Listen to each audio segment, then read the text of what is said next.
Udah masukin ya, Vin? mau di-invite semua? Iya, boleh. Oke, add Nicole.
Oke, halo semuanya.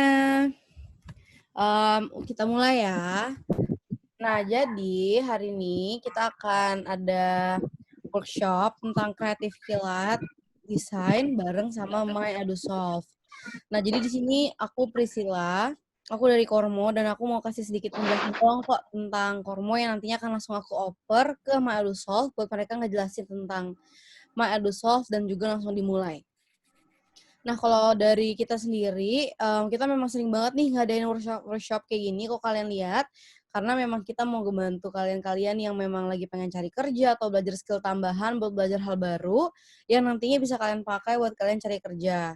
Gitu. Jadi kalau kalian tertarik buat ikut lebih banyak lagi kelas-kelas kayak gini, boleh banget pantengin Instagram kita dan juga ngecek apa aja yang kita buat.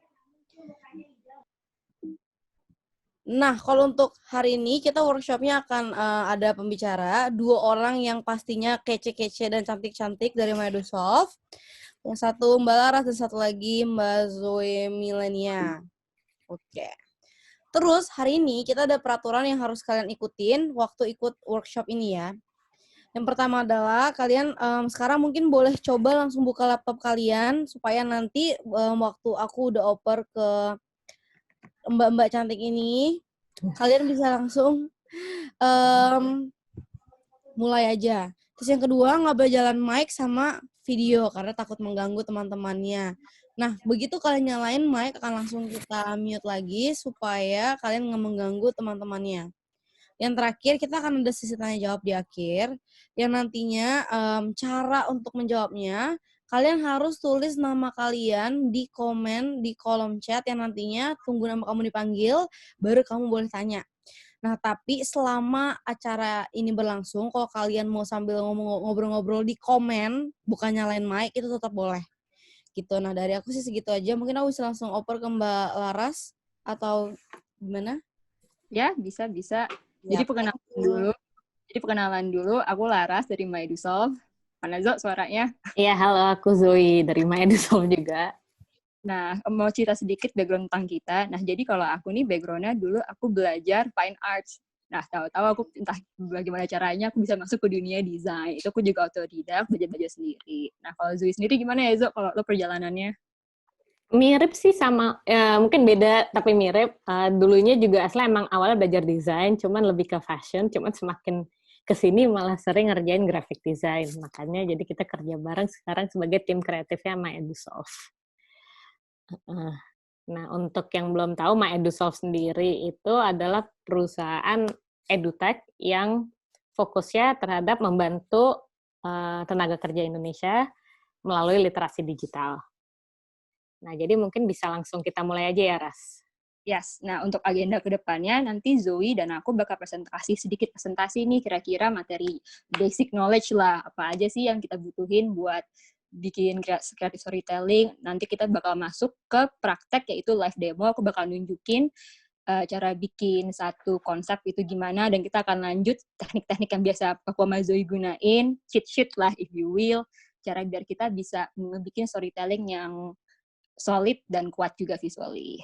Ya, itu aja dulu mungkin. Aku share screen ya.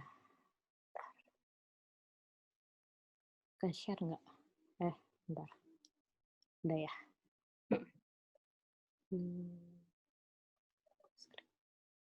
Kelihatan nggak screen-nya? Kelihatan kok. Kelihatan ya. Oke, jadi iya tadi kayak yang udah dibilang judulnya Creative Kilat Storytelling dengan Desain plus menggunakan Photoshop. Nah, jadi pertama kan kemarin kita sempat ngirimin pre-survey. Di situ juga ternyata selain ingin belajar tentang Photoshop, ingin belajar tentang caranya bikin karya yang bagus pakai Photoshop itu gimana. Maka karena itu aku sama Laras kepikiran untuk di awal untuk sebentar cuman ngejelasin dulu konsep-konsep dan prinsip desain. Nah, desain itu apa sih? Dan ini asli ini bersambung dengan kenapa kita pakai kata storytelling, karena menurut kita desain itu adalah metode untuk storytelling di mana mungkin kita punya informasi atau konsep yang tidak begitu menyenangkan dilihat atau misalnya membosankan, tapi dengan adanya desain kita bisa menggunakan kita bisa menggunakan desain untuk membuat hal-hal yang tadinya tidak terlalu menyenangkan ini menjadi menyenangkan dilihat dan memikat hati. Nah, sedikit mau nambah itu, ya. oh ya, Lars tambahin aja dulu.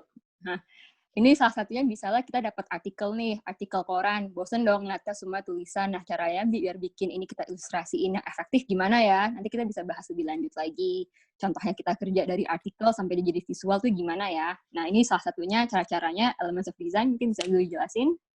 Jadi pokoknya di desain itu ada 3 hal yang penting, yaitu ada 4 hal, yaitu elements, prinsip, tipografi, dan komposisi.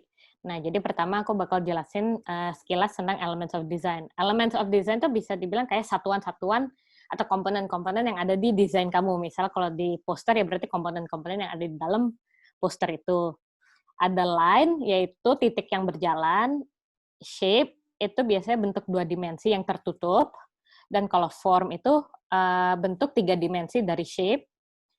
Buat tekstur, itu ya kayak namanya tekstur, tapi itu biasa untuk menunjukkan variasi atau depth di dalam karya.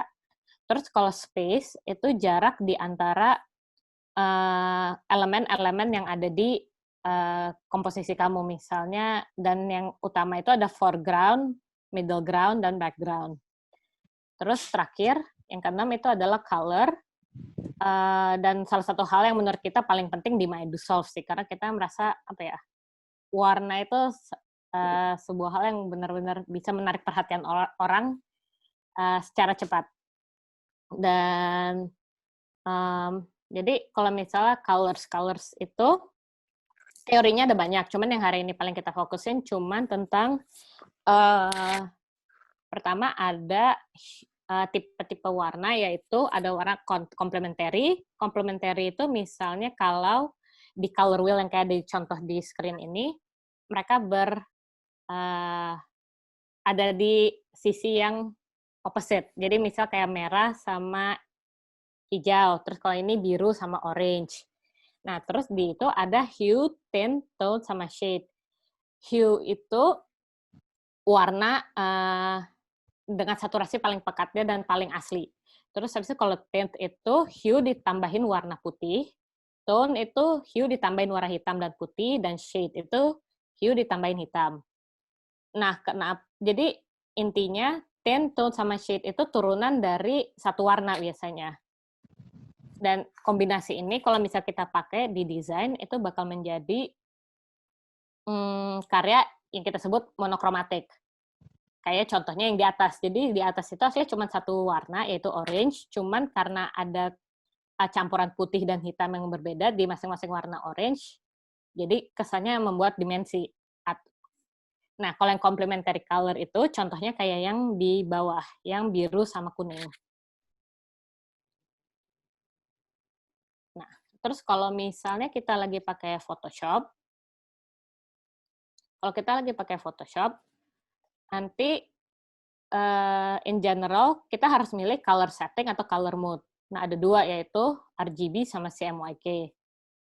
Paling gampangnya mikirinnya cuman tujuan akhir dari karya kalian ini buat apa. Kalau misalnya buat screen atau buat website, pasti pakainya RGB. Kalau misalnya buat di print, pakainya CMYK. Terus buat prinsip-prinsip desain, ada balance, contrast, emphasis. Balance itu cara elemen-elemen yang kita sebut sebelumnya itu di-arrange di screen-nya tuh kayak gimana. Dan ada 3, symmetric, asymmetric, radial. Cara untuk tahu bisa karya itu simetris atau enggak, itu bisa kalau misalnya karyanya dilipat 2, itu sisi kanan sama kiri sama persis. Kalau asymmetric itu lawannya. Kalau radial itu dia adalah komposisi di mana elemen-elemen itu mengitari satu center, kayak misalnya kayak satu titik di tengah. Terus kalau kontras itu adalah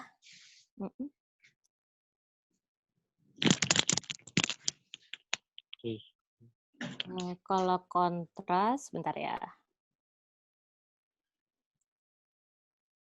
Itu adalah perbedaan yang besar di antara 2 hal untuk menciptakan ketegangan dalam suatu komposisi.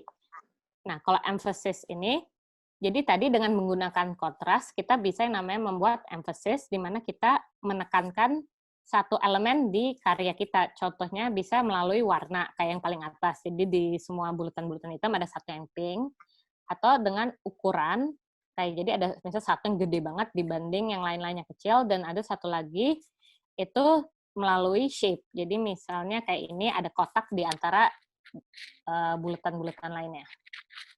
Selain itu ada juga rhythm and movement, yaitu bagaimana kita caranya mengarahkan mata ketika seseorang melihat karya kita. Nah, secara teori, orang biasanya kalau ngeliat sesuatu tuh dari kiri ke kanan. Tapi kita bisa menggunakan namanya rhythm dan movement ini untuk merubah hal itu. Kayak contohnya, misalnya ini ada yang di gambar kedua, ada lingkaran yang ada garis-garisnya, itu memberikan kesan bahwa bola itu bergerak dari kiri ke kanan.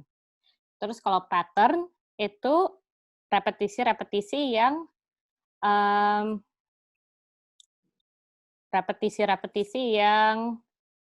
teratur. Jadi misal biasanya mereka tuh ada sequence-nya, kayak misalnya kotak hitam putih, atau misalnya setiap kali ada 3 hitam, ada 1 putih, 3 hitam, 1 putih. Ini tuh biasanya digunakan untuk memberikan dimensi ke background atau komposisi. Terus selain itu ada scale and proportion. Nah, mirip dengan emphasis, scale and proportion itu bisa dengan dilakukan. Jadi scale and proportion bisa digunakan untuk membuat kontras. Dan bisa dari segi ukuran, skala, ataupun pengaturan. Nah, yang terakhir itu unity, and bisa dibilang unity itu hal yang menggabungkan semua prinsip-prinsip yang dibilang sebelumnya tadi. Dan ini tuh, pada dasarnya unity dalam sebuah karya itu keharmonisan dalam karya kamu. Kayak, misal semua elemennya itu make sense nggak ada di satu layar itu atau satu screen itu. Jadi contohnya bisa dan kita bisa membuat keharmonisan melalui proximity, yaitu kedekatan antara elemen-elemen. Similarity, kemiripan dari misalnya bisa dari bentuk atau dari warna. Continuation itu lebih ke repetisi. Terus habis itu rhythm tuh kayak tadi udah jelasin. Nah, satu hal lagi yang mungkin bisa dijelasin tuh tipografi. Dan dalam tipografi itu pokoknya yang utama ada 2. Ada font yang serif dan sans serif. Perbedaan utamanya itu bisa dilihat dari, kalau serif biasanya kayak ada buntut-buntutnya gitu, kayak ini dilingkarin merah.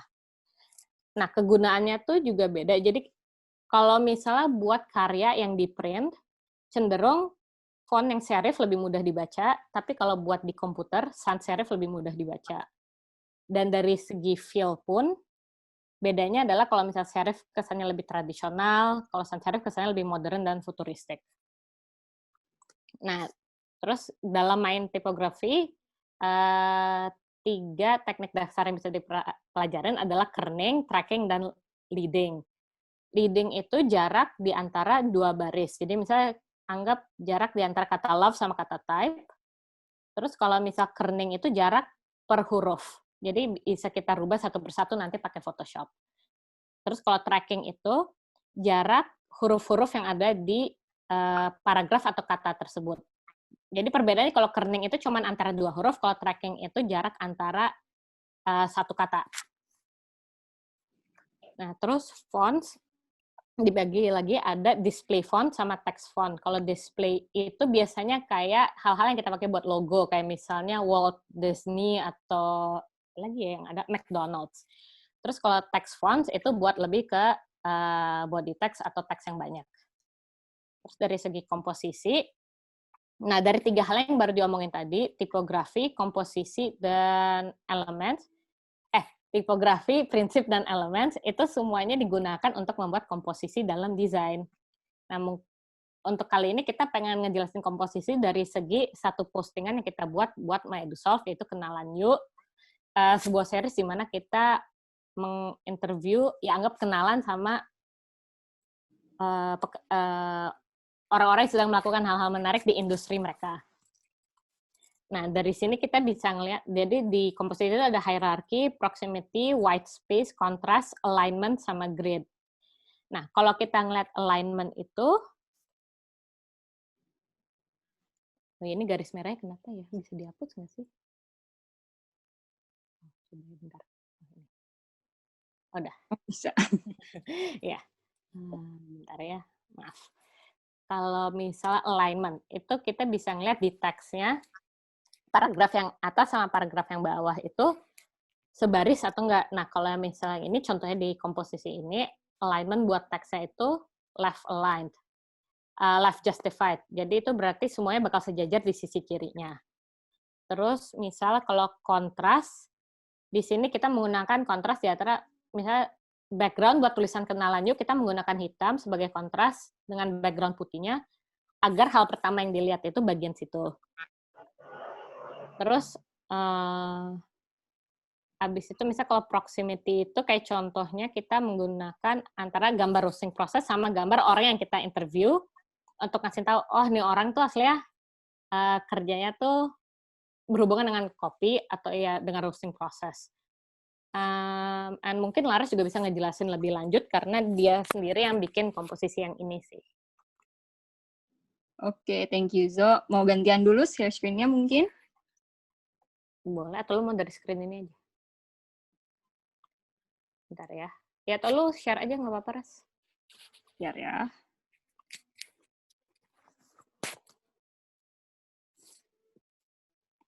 Oke, apa udah kelihatan, guys?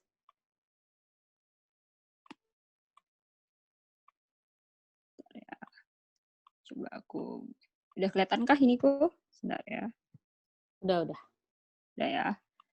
Nah, kita langsung praktek aja mungkin, tapi mungkin sebelum kita masuk ke Kenalan Yuk, mungkin tadi kan kita pengen langsung masuk ke Kenalan Yuk, tapi aku lihat surveinya mungkin beberapa dari kalian juga belum terlalu familiar dengan Photoshop, if you will. Jadi kita bisa belajar dulu yuk, mungkin basicnya Photoshop kayak gimana sih, dan biasanya di luar dari Kenalan Yuk, teknik apa aja yang bisa aku pakai. Aku bakal jelasin briefly aja. Nah, biasanya kalau buka Photoshop, ini yang terjadi. Nah, aku ngegunain CS6. Jadi kurang lebih, kalau yang bedanya sama CC 2018 dan 2017 nggak terlalu banyak, cuman lebih, shortcut-nya lebih ini ya, langsung lebih terlihat kalau yang di CC. Jadi kalau masih di CS, biasanya kamu masih harus ngelakuin 2-3 step lebih daripada kalau kamu udah ke CC. Nah, biasanya kalau udah buka board-nya, langsung aja kita buka new open, biasanya dia akan minta nih, kamu mau ukurannya berapa, pixelnya, resolution-nya.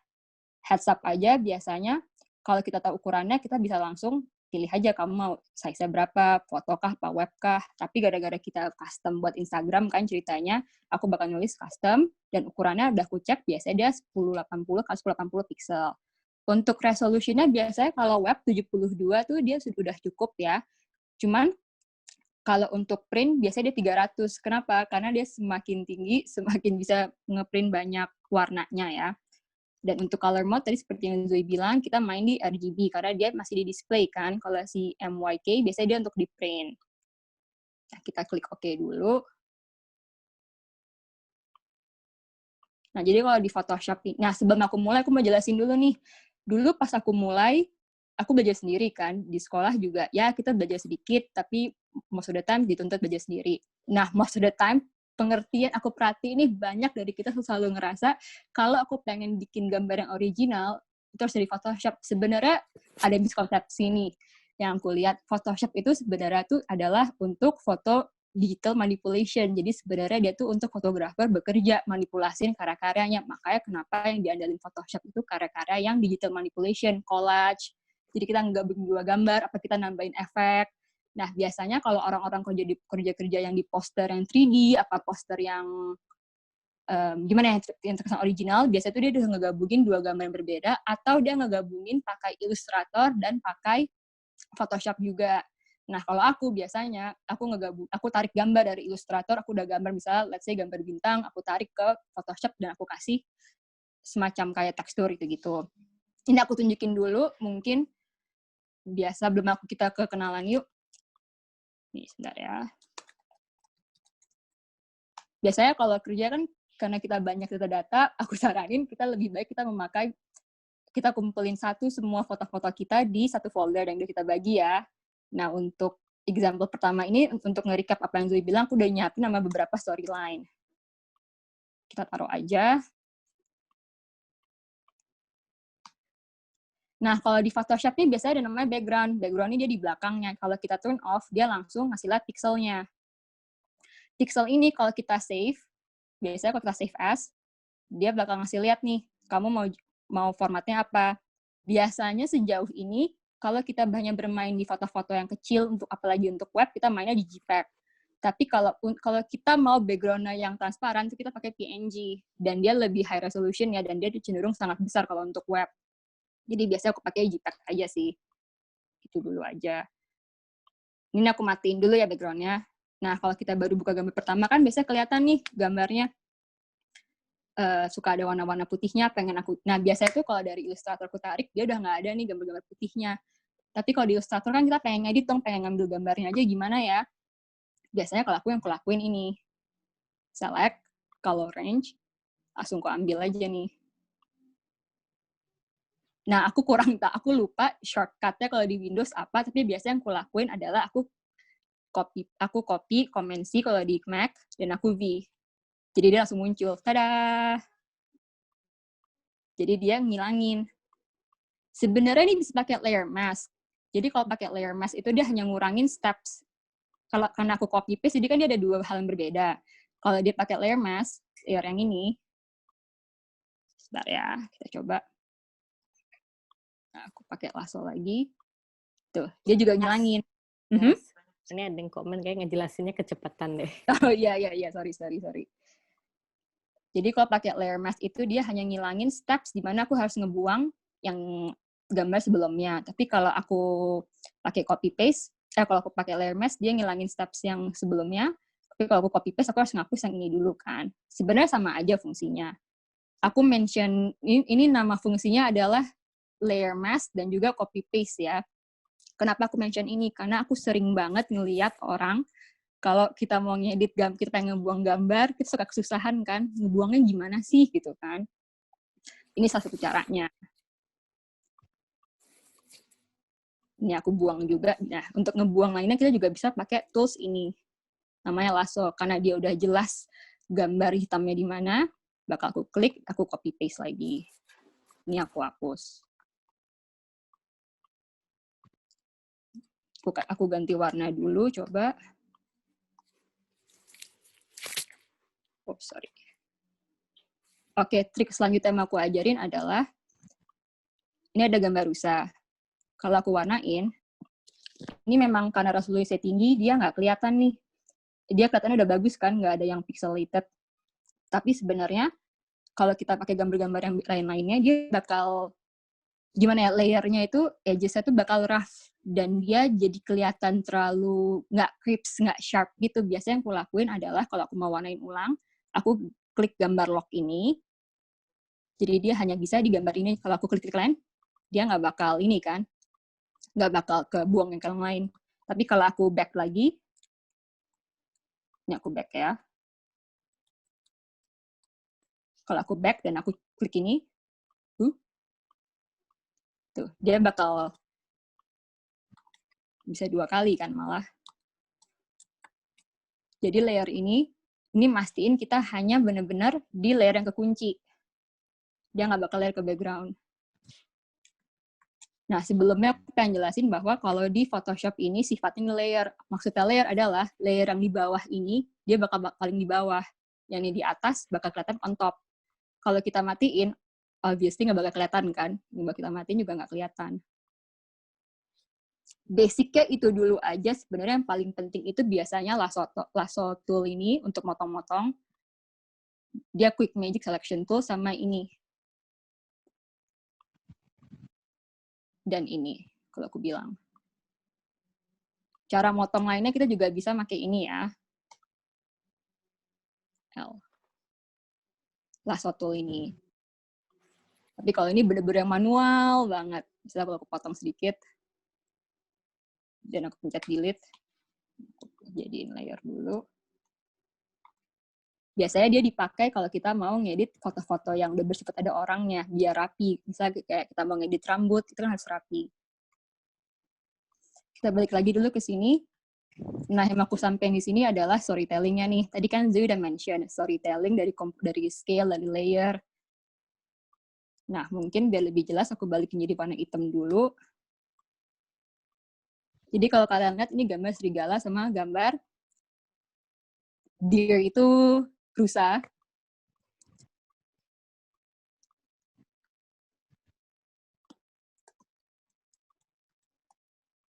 Ini aku pakai shortcut, tapi shortcut lainnya kita bisa cari di transform, jadi scale. Bisa juga rotate. Pokoknya aku nyaranin buat kalian yang pengen lihat-lihat lagi, kalian ke edit, transform, dan main-main ini semua. Karena ini berguna banget. Kita mau flip gambarnya, kita mau distort mungkin. Itu berguna banget buat storytelling. Tapi karena kita press on time, jadi aku jelasin yang paling sering kita pakai adalah teknik ini biasanya. Ini quick aja untuk jelasin poin-poinnya Zoe. Kalau kita lagi storytelling, apalagi dengan menggunakan gambar, ini quick contoh aja, kita bisa manfaatin yang namanya adalah proportion atau scale. Lihat coba, kalau yang ini, feeling-nya beda kan? Oke, aku jadiin ini ya, folder. Oh ya, buat yang nggak tahu, ini folder ya. Folder ini jadi biar kita rapi aja naruhnya. Jadi kalau kita lihat ini, storytelling-nya kita gedein, kelihatan kan langsung kalau feeling-nya adalah ada serigala yang mengejar si rusa. Dan kalau kita balikin lagi, kita gedein.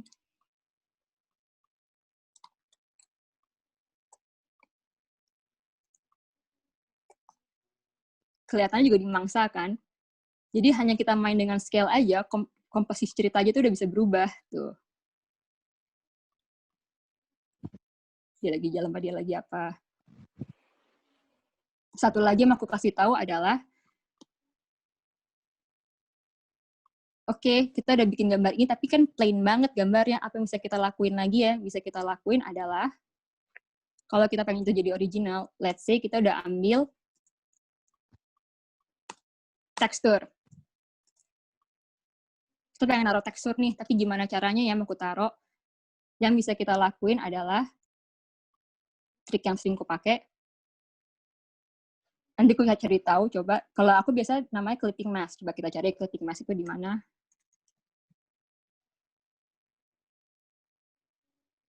Layer, clipping mask. Dia langsung masuk.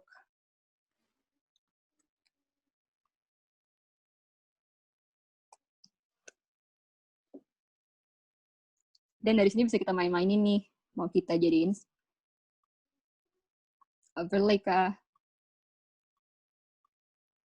Tapi biasanya normal juga udah cukup. Jadi yang namanya clipping mask ini ngebantu banget kalau lagi kerja, apalagi kita mau nge-cut dan udah ada shape, udah teksturnya. Coba kalau kita balikin lagi dan kita masukin ke si siapa namanya? Ke si macan, kita coba aja lagi. Gimana ya caranya? Help layer. Tada, dia nggak bakal berubah tempatnya, hanya bakal ada di gambar yang kamu taruh tadi.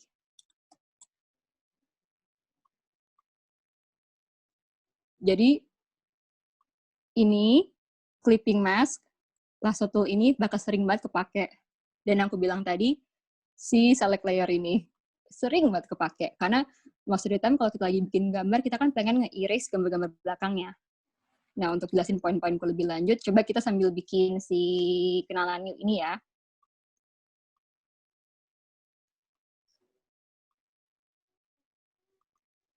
Jadi cara bikin kerja kenalan new itu biasanya kita dapat materinya dalam bentuk artikel. Nah, awalnya karena artikel ini kan gimana ya, karena buat anak muda, apalagi sebenarnya targetnya anak-anak yang masih kuliah, yang bingung nanti selesai kuliah, kalau kerja belajar kerja apa ya, kalau kita beda-beda bidang gimana ya. Nah, untuk ngejelasin bahwa kerjaan itu jalan Roma itu banyak, aku pengen bikin semacam kayak school book. Makanya yang kita lihat tadi, temanya itu kan lebih kayak ke back to school gitu kan.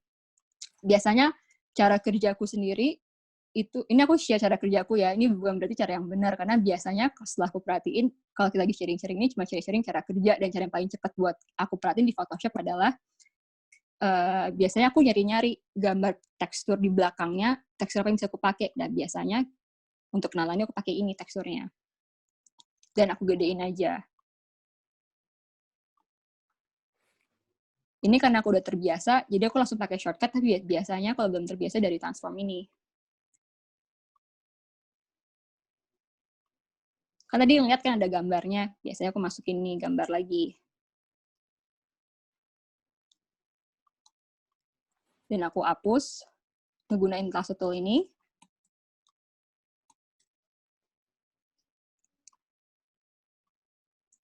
Dan ada foto orangnya ya, ini foto orang kita lagi wawancara sekarang.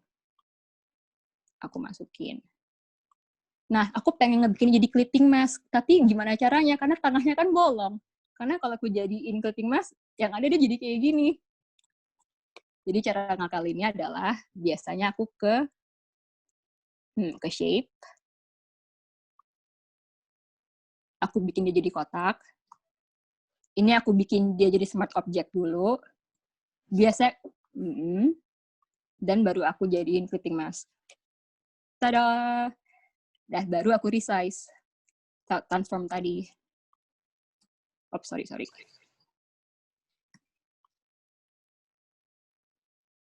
Beda yang udah jadi kan. Nah, tapi kalau aku move ini, ya dia hilang kan filenya. Jadi biasanya aku lakuin, aku bikin folder. Terus aku masukin aja. Jadi kalau aku hilangin bareng-bareng, dia bakal selalu bareng kan. Hanya gara-gara aku taruh di folder. Yang aku namain aja foto. Ulang, kayaknya ada yang kecepatan. Dari mana ya, Kak, enaknya diulangnya? Bisa komen dulu.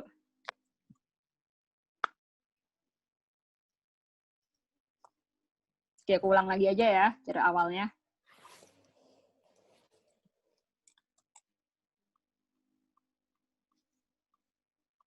Jadi perkenalkan ada gambar nih. Tapi kalau kita kasih clipping mask, dia bakal masuk ke gambarnya yang kita taruh di bawah kan. Tapi aku pengen gambarnya itu di tengah-tengah bolongan ini. Jadi aku ngakalinnya, aku taruh gambar di tengah ini, aku rapiin dulu, taruh gambarnya, aku klik mask. Kalau bingung, bisa kita cari lagi. Bisa kita cari lagi, create clipping mask, layer. Tuh. Terus mau aku gede-kecilin kan? Aku gede-kecilin, bisa aku truk. Mau aku balik juga bisa dari sini. Tuh.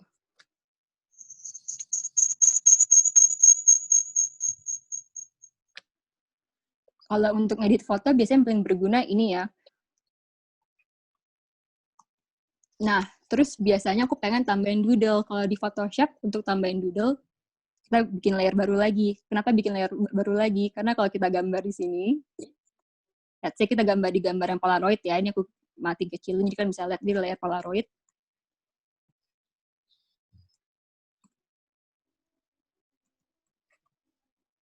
Kalau dia kepencet gini kan, jadi dia kena.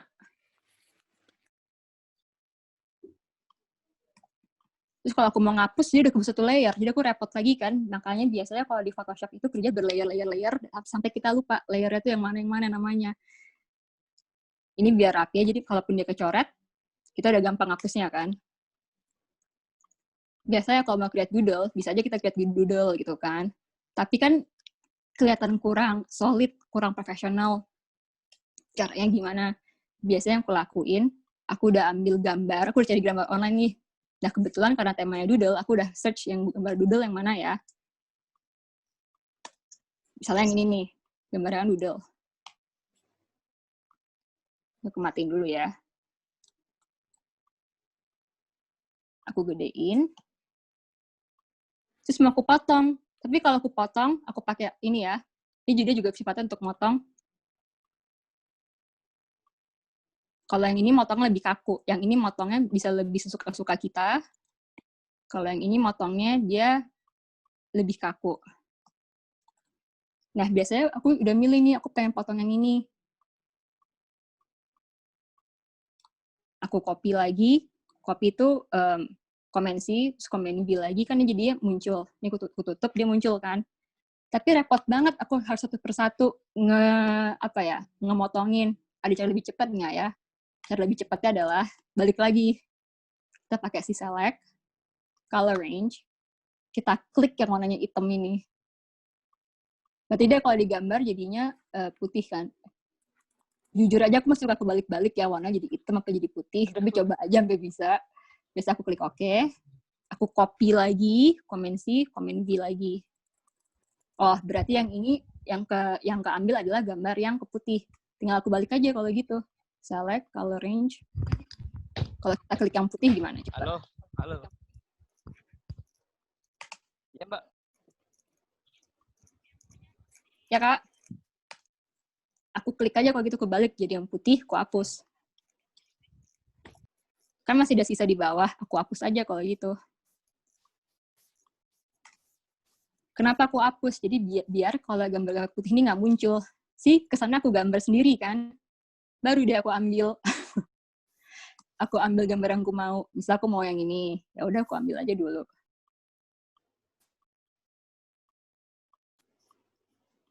Jadi sejauh aku menggunakan Photoshop itu memang gimana ya? Kita ngedit foto, kita layer foto, daripada kita bisa membuat, tapi itu another class for that lah. Kalau ini aku pengen ngajarin gimana kita bisa bikin karya hanya dengan edit timpa-timpaan aja gitu. Aku copy, aku paste lagi. Tadi aku udah dapet kan, foto tadi, juga udah dapet. Tinggal aku ambil aja. Setelah aku ambil yang ini juga ya. Copy, paste. Terus tiba-tiba masalah lagi nih misalnya, aku pengen ganti warnanya, aku nggak suka sama warna ini. Ya udah balik aja lagi, kita lock lagi, misalnya layer komputer ya. Aku namain. Ini aku zoom, aku klik. Kita pilih warna ini ya misalnya. Kita ke bucket ini, tinggal kita ganti aja.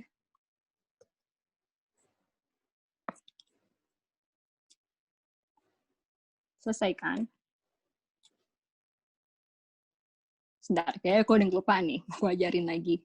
Oh, satu trik lagi yang suka aku lakuin adalah, oke, aku udah suka sama warnanya, tapi aku pengen lihat kalau dia pakai warna lain gimana ya. Biasanya kan repot kan kalau kita harus kayak ganti-ganti warna sendiri, kita cari warna yang cocok, warna apa ya. Aku harus cari satu persatu kayak gini, warna yang cocok, warna apa aja. Biasanya yang aku lakuin adalah, ini cara curangku, jadi aku kasih tahu ke kalian. Kita main ke daerah ini, kita cari nama solid color. Dia bakal nutup semuanya kan, karena dia di layer paling atas, dia bakal nutup semuanya. Yang biasa aku lakuin adalah, aku pakai clipping mask. Jadi, tadi aku lupa lagi clipping mask itu dari mana. clipping mask. Nah, kalau kita mainin di sini, dia warnanya bakal rubah. Jadi kita nggak perlu repot-repot lagi nyoba satu persatu warnanya apa ya, atau nggak aku harus pakai foto, aku coba satu persatu. Kalau kayak gini kan udah enak. Ya kan? Aku mau warna merah nih misalnya. Oke, aku udah suka. Kalau udah suka, tinggal kita gabung. Kita pakai gabung ini nih kalau kita mau gabung. Tada. Sih, udah jadi. Nah, misalnya aku udah suka sama posisinya nih, so aku pengen ngurangin layernya. Ini layer komputer 1, ini komputer 2. Terlalu repot nih dia kebanyakan, jadi bisa kita gabung aja lagi. Kalau kita nggak suka, tinggal kita back aja lagi. Nge-back-nya, shortcut-nya aku lupa, tapi kalau di Mac adalah Command Z. Oke, sekian dulu untuk yang ini ya. Kita balik lagi ke kenalan yuk ini ya. Biasanya untuk kenalan yuk, kita naruh gambarnya di sini. Dan kita taruh gambar doodle kan. Let's see, kita taruh gambar doodle-nya kayak gini ya. Kenapa kita taruh gambar komputer? Karena kali ini dia ngebahas tentang cryptocurrency dan coding dan engineering. Jadi, untuk storytelling-nya biar lebih bagus, sekedar orang ngeliat, kalau dia malas baca, oh dia ada gambaran ini dia ngebahas tentang teknologi, tentang komputer. Biasanya juga aku tambahin gambar-gambar kayak gini yang mendukung kan. Gambar-gambar yang mendukung, aku tambahin gambar dolar, gambar apalah, ekonomik gitu-gitu kan. Tapi biar kita lebih cepat, aku bahas sampai ini dulu untuk gambarnya, dan untuk title sendiri, biasanya aku bikin, aku bikin gambar baru lagi ya, ini biar rapi, aku bikin folder lagi, doodle.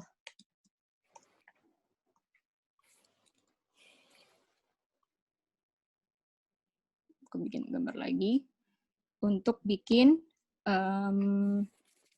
title ya. Title ini kita biasanya pakai namanya impact label. Coba aku cari dulu, ada nggak ya? Nih. Coba kita cek warnanya. Sebentar. Oke, dia kok tidak kelihatan. Kalau nggak kelihatan, kita cek lagi. Size-nya berapa dulu. Coba kita cek dulu ya. Oke. Sama aja nih bisa kita jadiin, kita bisa kecilin ya. Untuk ganti teks, sama aja, bisa dari sini, atas.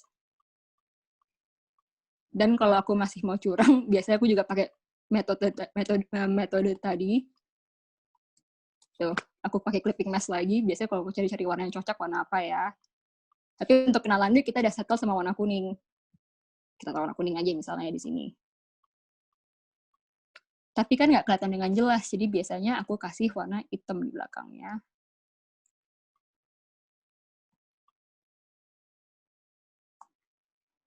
Kalau aku mau kasih dia warna, ini, kita turunin aja ke belakangnya. Ya kan? Karena kalau di atas layernya nggak kelihatan. Kita turunin aja. Ini aku tulis jadi kenalan yuk dulu.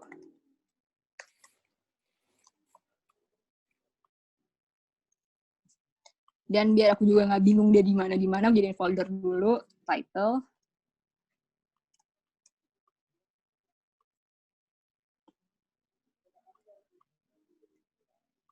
Dan biar rapi, biasanya kita kasih lagi, kan suka ada subtitle-nya, interview session. Aku kasih dulu. Interview session.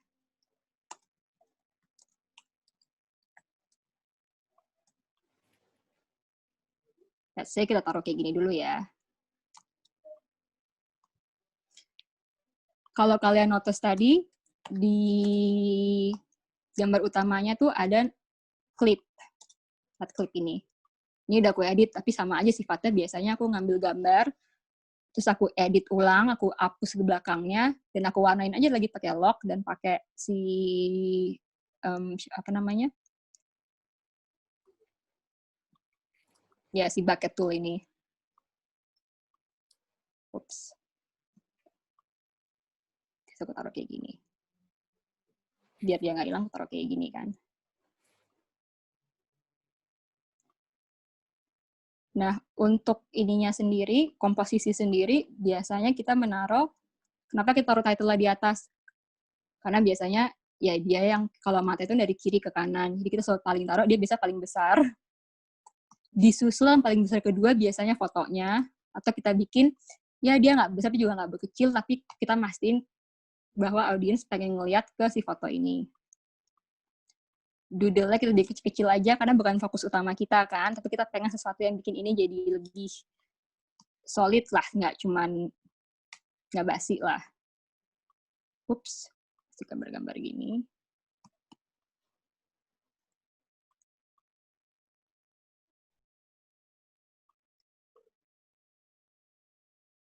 Misalnya kita taruh kayak gini ya. Dan taruh konten misalnya ya. Saya untuk kontennya kita bikin, aku gedein dulu ya. Dan coba mungkin aku ganti ke yang lebih jelas, orator.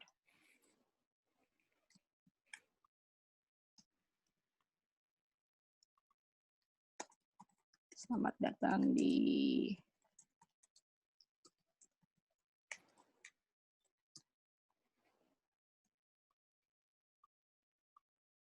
biasanya kalau di Photoshop ini kalau kita nulis dia langsung ke kanan kan dan nggak jelas. Ya udah kalau gitu biasanya aku enter aja. Ups. Lebih biar rapi. Yap, kita kananin. Nah ini paragraf.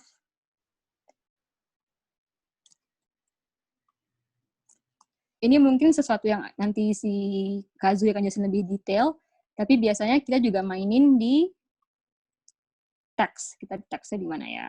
Biasanya aku bakal nyari karakter namanya.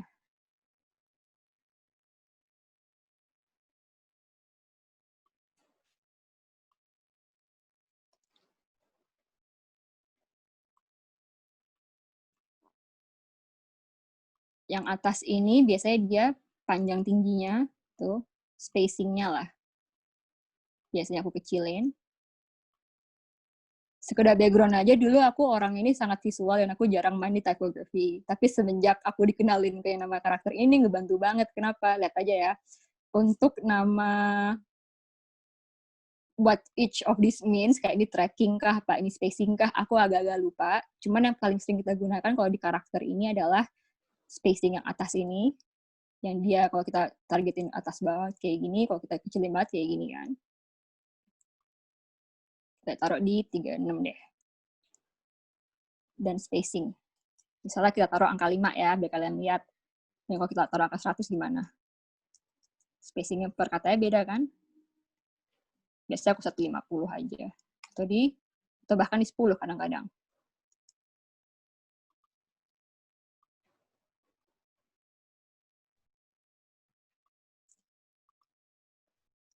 Ini aku copy ya.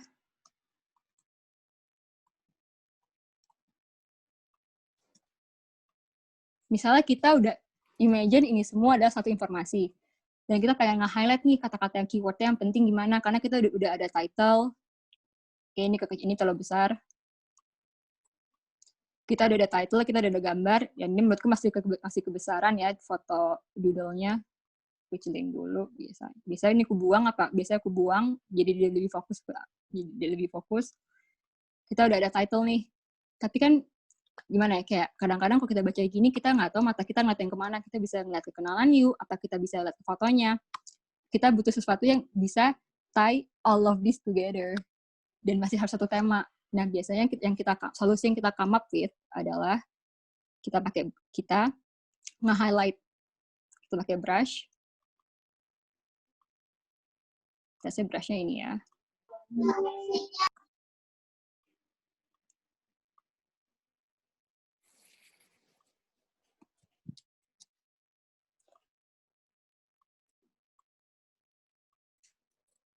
Dan brush di Photoshop itu udah banyak banget ya.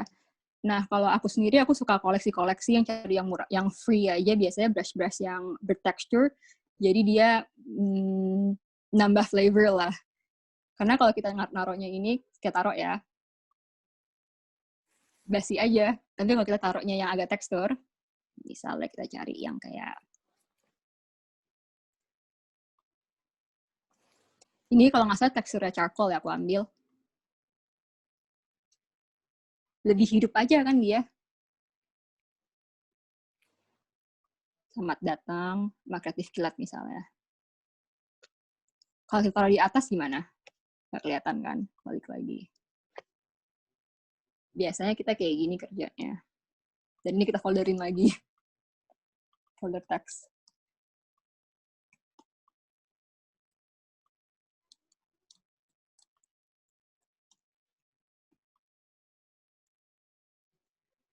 Nah, kalau kita mau lanjutin lagi, bisa aja. Dan misalnya kita mau copy nih. Aku udah suka sama gambar ini, tapi aku mau copy.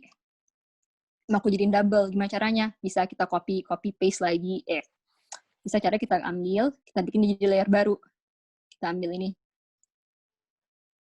Dia ada gambar berbeda berarti. Harus hati-hati, kenapa? Karena kadang-kadang aku juga suka kebuang. Jadi harus benar-benar fokus. Nah,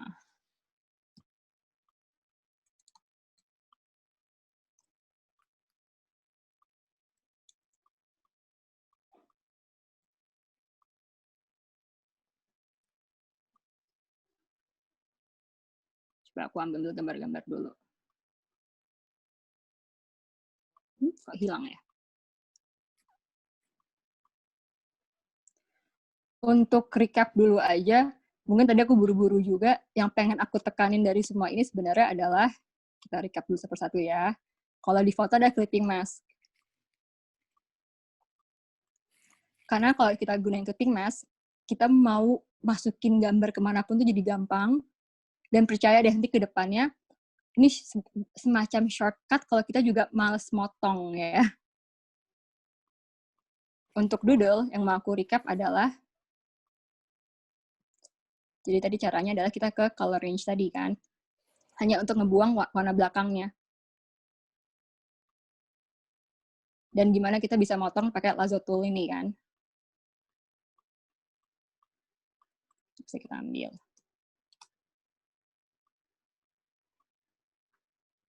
Untuk title, not much to say, kecuali yang paragraf ini, yang mungkin nanti Zoe akan jelasin lebih panjang lagi. Karena bayangin misalnya kayak gini, kelihatannya kan spacing-nya kurang. Hanya dengan aku tambahin ini aja. Aku tambah jadi 500 ya misalnya. Oops. Dan untuk teks, nanti Rama Zoe kan lebih dibahas lebih lanjut, tapi yang pengen tekenin ini storytelling-nya mungkin ini mungkin storytelling not in the sense of telling a story illustration kayak aku tunjukin tadi, tapi ini storytelling in a sense gimana cara kita mastiin keyword-nya ini ke deliver ke audience, dia bisa pick up keyword-keyword yang tanpa disadari dia udah pick up, misalnya selamat datang ke pick up, kreatif kilat ke pick up dibanding kata-kata yang lain. Mungkin mindset-nya lebih itu aja sih, gimana kita bisa tell all of that information yang awalnya bentuknya artikel, tapi dikemas sedemikian rupa, orang tuh bisa langsung pick up, oh oke, ini teknologi, oh oke, kata kuncinya udah ada, ya in this case kreatif kilat, oke, dia mukanya langsung sih pengajarnya, dan total pun di sini. Untuk hierarchy sendiri, biasanya kalau orang kebanyakan taruh judul di atas itu paling safe, dia juga bisa di bawah, juga bisa di atas, kita mainin aja, tapi selalu diingat, mainin di scale. Karena kalau semuanya sama, ini aku gedein ya. Kita langsung tahu kan mana yang lebih penting untuk storytelling. Mungkin kalau dari aku itu dulu aja, mungkin dari Zoe mau bahas tentang teks, mungkin Zo? Oke, boleh. Iya, ntar ganti screen lagi dulu ya, sebentar. Nanti dari aku juga kalau ada waktu, aku mau tunjukin beberapa cheat sheet yang dulu awalnya aku nih nggak terlalu ngerti Photoshop, tapi karena aku discover beberapa efek ini, aku bisa bikin karya yang menurutku tuh kayak album cover ya. Mungkin bisa aku share kalau baru awal-awal mulai. Nah, mungkin sedikit bedanya dari punya aku sama punya Laras dari segi Photoshop-nya. Itu punya aku kan sekarang CC 2019. Dan ternyata ini karena aku juga baru upgrade, baru tahu juga CC 2019 itu ternyata lumayan mirip sama Illustrator dari segi misalnya permainan teksnya, kayak contoh ya, kan ini mungkin kali ini lebih ngomongin cara kita input teks, anggap, jadi biasanya kalau aku udah tahu mau masukin apa, jadi aku siapin misal di notepad atau di memopad, mana aja lah, tinggal ntar di copy paste.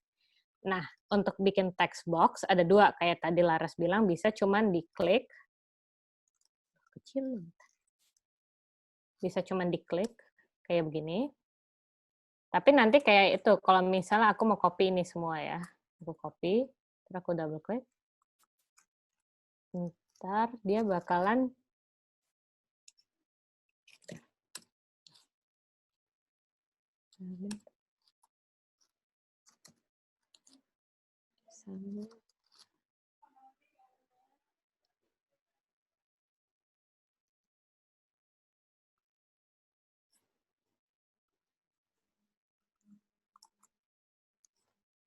ntar dia bakal panjang banget, misal sampai keluar dari kanvasnya. Nah, kalau misalnya itu lebih gampang dibikin langsung jadi text box saja. Text box itu jadi kita langsung tarik. Nah, terus abis itu, ini kenapa error ya? Nah, tunggu ya, aku ganti dulu jadi auto.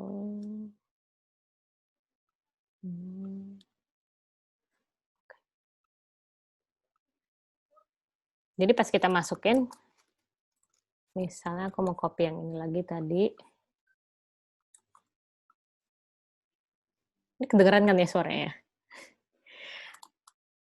Ntar dia pasti cuman ke copy-nya di antara kotak ini yang kita bikin.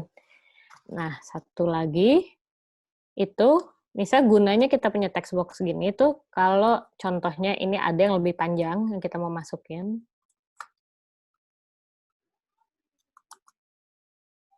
Bentar ya, aku ganti warna dulu.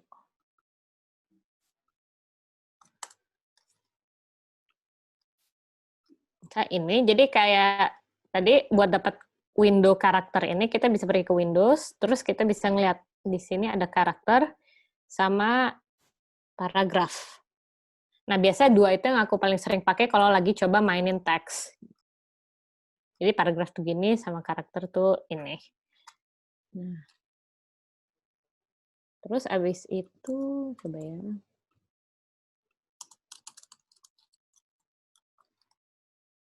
Nah, tadi abis itu yang kayak Laras bilang, ada justified. Itu bisa gini, atau bisa center align. Tapi kita harus select semuanya dulu, terus bisa center align, bisa di kanan. Atau enggak, kalau misalnya ini, dia bakal di tengah, cuma semua kiri kanannya pasti barengan sama. Kayak ini contohnya. Tapi jadinya kalau gini, emang dari segi itu kadang enak dilihat rapi, cuman abis itu nggak enaknya kata-katanya banyak yang kepisah kayak gini. Jadi, kalau secara general sih, di tulisan teks kita pakainya yang left justified, yang ini. Nah, habis itu contoh kita sekarang misalnya buat kenalan juga kita cuma pengen nge-highlight satu quote yang kita temuin di artikelnya. Jadi paling aku biasanya bikin text box dulu, tinggal di drag. Terus nanti aku copy ini quote-nya.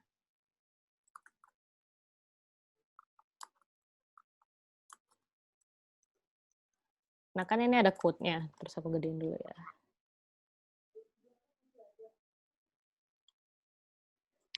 Kalau untuk gini, cara kita mau nge-highlight teks itu kita lihat dulu dari kata-katanya, terus kita lihat kata-kata itu bisa dipotong di bagian mana. Kayak misalnya ini the burn rate actually stays the same, but the hours keep going. Jadi kan makanya mereka dipisah 2 baris, karena emang lebih cocok kayak begitu dibanding kalau misalnya mereka 1 baris. Nah, tapi misalnya kata-kata yang kita pengen highlight itu, contoh kayak burn rate, berarti yang misalnya itu bisa kita gedein fontnya sendiri.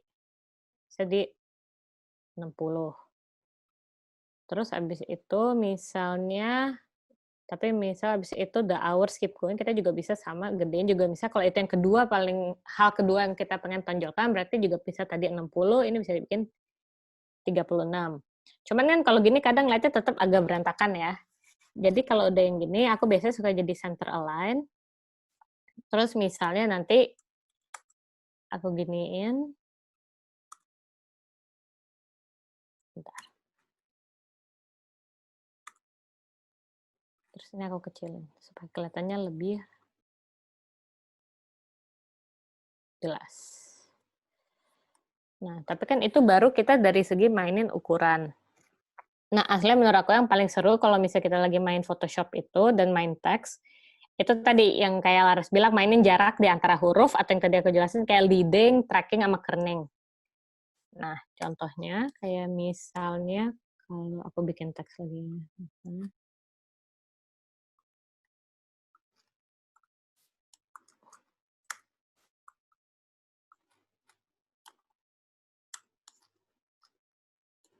Teks yang ini, aku gedein dulu. Bisa kenalan yuk.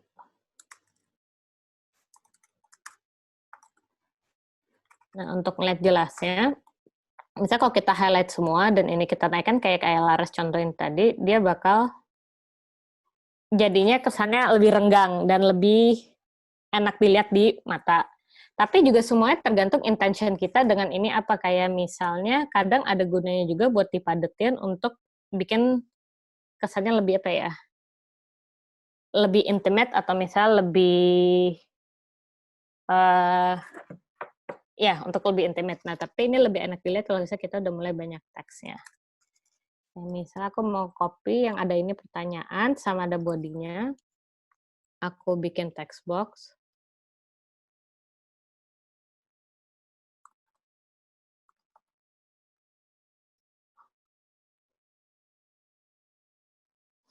Misalnya kan ini. Nah, ini kan ada dua aspek di sini, ada pertanyaan sama ada jawabannya. Jadi pertama, nah jadi kalau ini kan nggak kelihatan kan yang mana yang pertanyaan, yang mana jawaban. Jadi contoh, aku biasanya buat di awal suka misalnya pakai font Helvetica. Dan ini namanya bagian sininya itu font family-nya. Jadi misalnya kayak bold, italics, oblique itu italics, atau itu bisa kita mainin di situ. Jadi contoh kalau buat ini, pastinya question-nya bakal aku bikin yang bold. Supaya dari awal udah jelas. Nah, ini kan semuanya kelihatannya kata-katanya terlalu dempet, jadi nggak terlalu legible atau nggak terlalu kebaca. Maka karena itu kita pakai yang tadi, kita bilang namanya tracking, yaitu yang ini. Jadi kalau minus 100 jelas-jelas kedempetan. Terus kalau 0 mungkin agak biasa aja. Tapi misalnya kalau kita tinggiin, jadi lebih dynamic. Nah, cenderung kalau misalnya teks yang dikasih trackingnya gede, kayak 100, 200, itu cenderung terlihat lebih modern, atau kayak misalnya kalau ngeliat post-post Instagram sekarang yang estetik gitu, cenderung itu pasti jarak antara hurufnya tuh gede-gede, karena itu memperlihatkan kayak unsur minimalis gitu lah. Nah, terus buat ini juga bisa kita, tapi kalau misalnya kita buat yang banyak teks gini, kita taruh di 200, kadang jadi buyar, nggak jelas yang mana, nggak jelas spasi di antara kata yang mana, karena jarak antara huruf sama spasi terlalu mirip. Jadi kalau misalnya buat teks yang banyak, itu buat trackingnya aku pakai nggak terlalu gede, mentok misalnya di 10, atau di bahkan 0 pun nggak apa-apa. Nah, caranya ngebedain lagi gimana? Yaitu pakai size. Kayak misalnya kalau ini fontnya 16, sama kan dua-duanya. Nah, kalau yang aku pengen emphasize itu pertanyaannya, berarti nanti fontnya aku kecilin ke contoh 12. Bisa kayak gitu.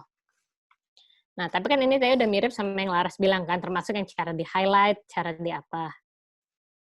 Nah, ini kalau buat yang banyak teksnya kayak begini.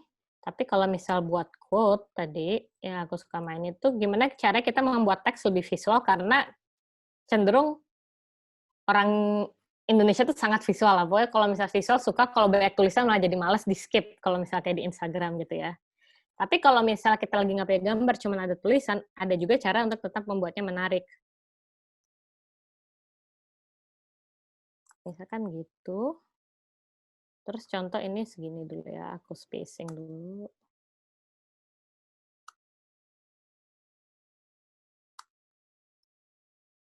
Nah, di sini itu gunanya kalau misal kita teksnya cuma sedikit, kayak cuma 3 baris gini, kita bisa pakai yang namanya display font yang aku bilang tadi. Kayak contohnya misalnya kan yang di highlight itu the burn rate. Tadi tuh bisa kita mainin font yang lebih, misalnya apa ya, kayak ini lucu deh. Terus habis itu kita bisa gedein lagi supaya di highlight terlihat gede. Nah, dari ini pun kita bisa mainin kayak di sini tuh di bagian Windows Character ini banyak opsinya, kayak ini buat fake bold, jadi buat kayak, kalau misalnya font kita nggak ada bold, kita bisa pakai ini untuk nebelin sedikit lah, contohnya. Jadi perbedaannya kan ini lebih tipis, kalau kita klik ini lebih tebel. Terus sama kalau misal font kita nggak ada option buat italics, kita bisa pakai yang ini, yang full italics. Terus ini jadi lurus. Nah, ini tuh untuk bikin semuanya jadi caps lock. Kalau ini untuk bikin caps lock semua, tapi jadi kayak misalnya contoh, tunggu ya aku exit dulu. Misalkan tadi the burn rate tulisannya, tapi ini aku T-nya aku gedein, B-nya aku gedein, R-nya juga. Nah, kalau misal kita highlight, terus kita select yang ini, jelas-jelas semua jadi caps lock. Tapi kalau misal kita select yang ini, tetap caps lock semua, tapi yang gede itu cuman yang emang originally hurufnya udah kita bikin huruf besar. Yang tadi huruf kecil jadi huruf besar juga, cuman ukurannya lebih kecil. Nah, jadi ini tuh banyak setting yang bisa dimainin lah. Kalau misalnya ini buat dicoret atau buat di underline ada semua. Nah, terus abis itu the hours keep going. Kan ini juga masih plain banget kan. Jadi biasanya tunggu ya, aku rubah jadi di tengah. Terus misalnya hours-nya juga aku bikin font yang sama kayak yang di atas.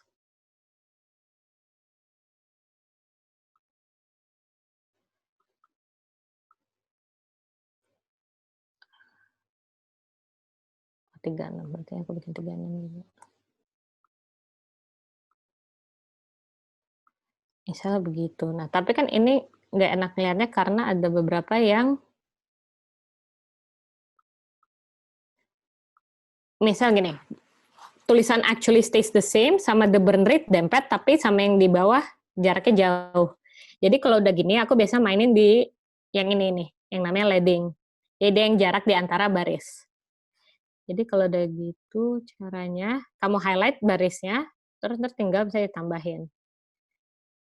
Nah, jadi kan ini dari segi visual lebih enak dilihat karena lebih seimbang jarak antara barisnya. Terus abis itu, nah tapi ini sama tadi, kayak misalnya tracking yang kita bikin jarak antara huruf. Kita ngelakuin jarak-jarak besar gini cocok kalau misal teksnya sedikit. Kalau teksnya banyak, jadinya malah nggak kelihatan kohesif. Atau nggak kelihatan kayak teksnya itu seharusnya jadi satu body text. Nah, selain itu, jelas kita bisa mainin dari segi warna. Tapi saran, kalau misalnya bikin begini, kalau misalnya background kita itu putih, atau background kuning, teksnya jangan putih atau kuning, karena cenderung nggak terlalu kelihatan. Kalau ini kan masih mending karena kuningnya ada orange sedikit, tapi kalau misalnya kita pakai kuning begini, itu nanti jadi susah dibaca. Sama juga kalau background-nya kuning, terus tulisannya putih.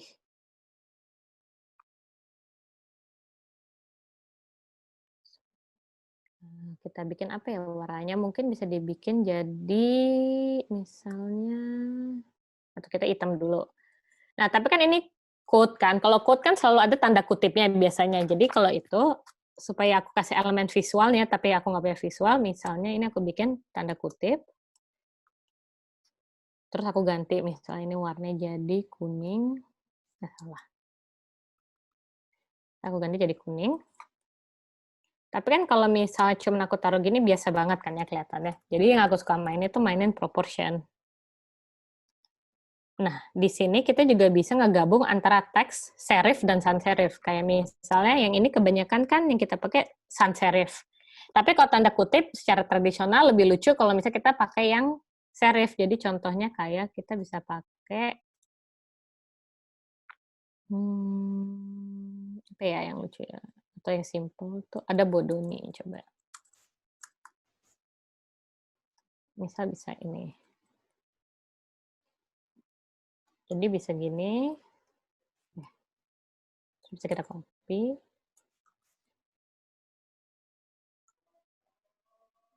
Terus kita bisa taruh juga di sisi sini. Nah, tapi kan ini misal yang aku suka lakuin juga lucu tuh kalau misalnya ini anggap pengen kita gedein. Tapi kan kalau ini berarti kayak Laras bilang tadi, harus di, bentar ya.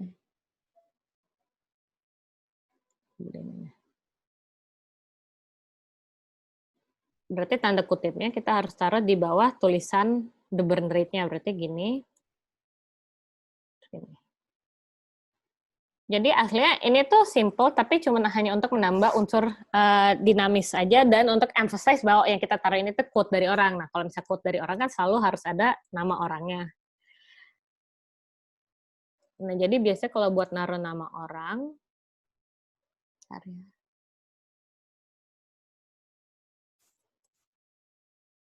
itu aku taruh gini.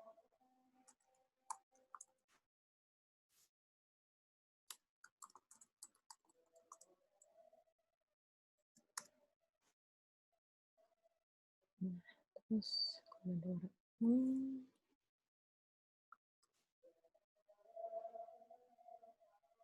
kita taruh di samping sini. Tapi fontnya biasanya aku samain kayak font yang text fontnya yang ada di code-nya. Kayak contohnya ini Helvetica, berarti ini aku ganti juga ke Helvetica.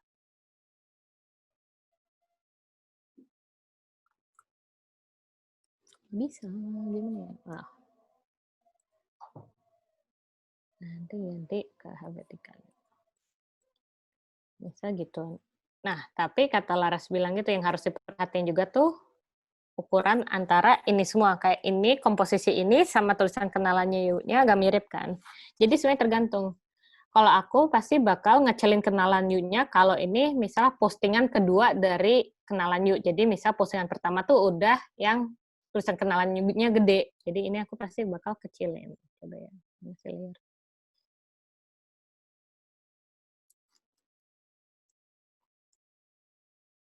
Jadi aku kecilin, aku ada double.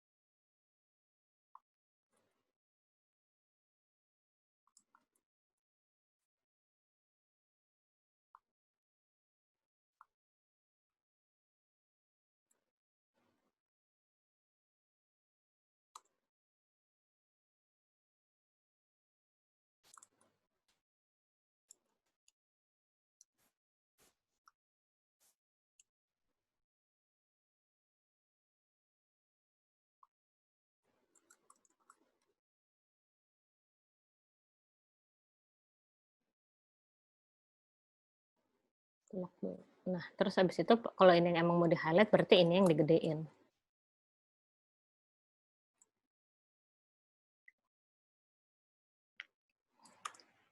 Nah, itu buat simple-nya segitu dulu. Nah, tapi kebetulan ini kita waktu itu pernah bikin postingan ini juga, di mana kita naruh quote ini, fun fact.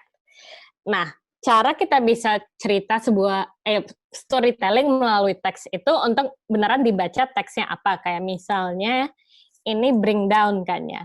Jadi gimana cara kita visualisasikan kata-kata bring down itu. Jadi waktu kemarin aslinya di post aslinya aku bikin tuh di sini ada fungsi di window karakter untuk naik turunin hurufnya. Jadi contohnya kayak misalnya kalau kita bikin 40, itu naik malah. Oh, kalau angka positif naik, nanti kalau kita misalnya tulisnya negatif, jadi turun. Jadi waktu kemarin aku bikin aja satu persatu turun. Misalnya dibedain per itu 60.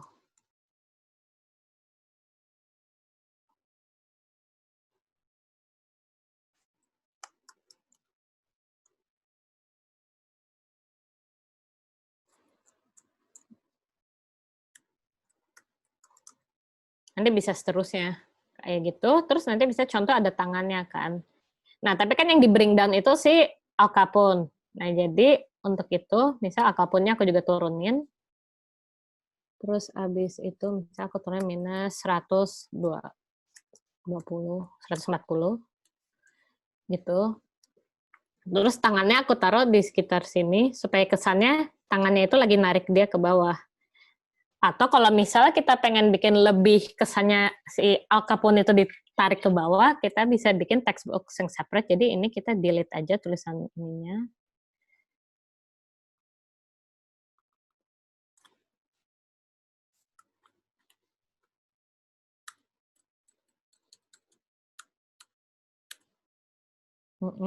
Terus misalnya ya, bisa begitu, terus aku bikin semuanya ini. Nah, kayak gitu. Terus aku bikin text box baru.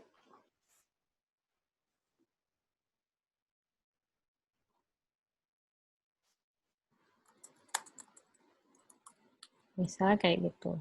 Nah, yang ini pasti contoh aku ganti warna juga ya. Misalnya, jadi anggap buat sekarang, ya biru aja dulu lah.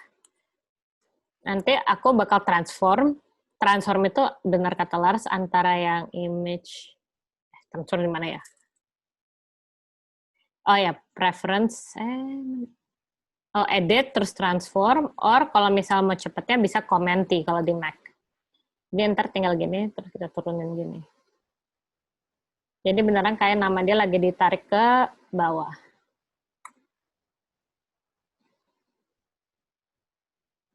Tapi mungkin ini terlalu jauh, jadi saya deketin ke sini.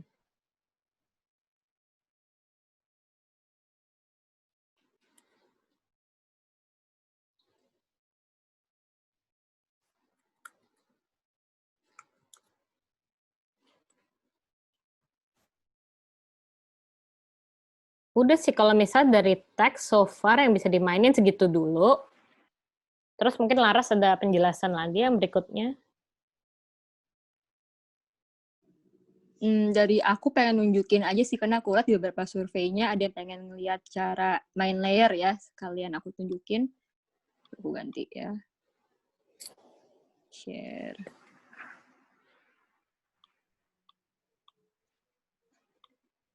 Ini kita jadi contoh pertama. Ini aku masukin lagi di sini, jadi dia ditutup. Mungkin lanjutin ceritanya Zoe aja. Aku cari gambar dulu misalnya. Tadi aku bilang kalau di Photoshop itu lebih banyak digital manipulation. Jadi aku juga cenderung jarang bikin gambar dari scratch kecuali aku mau nambahin efek. Jadi biasanya nih yang aku lakuin. Let's say tadi kan kita bring down Al Capone. So aku pengen bikin ya semacam editan mengenai dia. Coba aku cari foto-fotonya dulu yang menurutku bagus. Ya ini deh misalnya. Ini bakal aku ambil, taruh, aku besarin.